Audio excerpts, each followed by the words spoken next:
चंद दिन पहले Pakistani army chief Qamar Javed Bajwa के साथ पेरिस में एक अफगान शहरी ने शदीद बदतमीजी की और बदतमीजी करने के बाद उसने कमर जावेद बाजवा की वीडियो भी बनाई और उस वीडियो को सोशल मीडिया पर वायरल कर दिया। वीडियो सामने आते ही पाकिस्तानियों ने शदीद गुस्से और नाराजगी का इजहार किया। तमाम अब उस शहरी की शनाख्त हो गई है, उसे गिरफ्तार भी कर लिया गया है। दोस्तों, बदतमीजी बहुत बुरी चीज है, ये किसी के साथ भी नहीं करनी चाहिए। तफसीलात के मुताबिक आर्मी चीफ कमर जावेद बाजवा के साथ ये वाकया उस वक्त पेश आया जब वो अपनी इमारत के बाहर बैठकर अपनी बीवी के साथ खूब दिलचस्प गुफ्तगू कर रहे थे। वो बहुत ज्यादा खुश थे। बहू और बेटा पार्किंग से गाड़ी लेने के लिए गए हुए थे।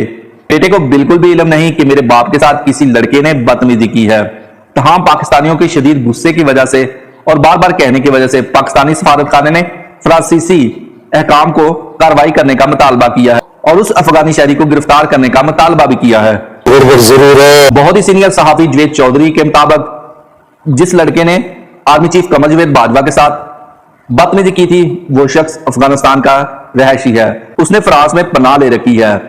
आर्मी कमर जावेद बाजवा ने भी उस लड़के की तस्दीक कर दी है कि ये वही लड़का है जिसने मेरे साथ बहुत ज्यादा बदतमीजी की थी। गजब टूबीबाज आदमी। और मेरी वीडियो बनाकर सोशल मीडिया पर अपलोड भी कर दी थी। जवेद चौधरी का कहना है कि इस लड़के को फ्रांसीसी अहकाम के मुताबिक शदीद नताज का सामना करना पड़ सकता है। सीनियर सहाफी जवेद चौधरी के मुताबिक इसको 12,000 यूरो का जुर्माना और जेल भेजा जाएगा या इसको मुल्क बदर भी किया जा सकता है। फ्रांस अहकाम के मुताबिक के लिए बहुत ही सख्त असूल कानून है।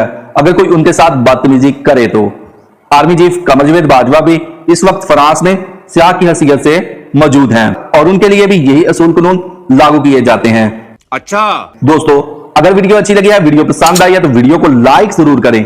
मिलते हैं इसी तरह की एक नई वीडियो के साथ। तब तक के लिए दोस्तों, अल्लाह हाफिज।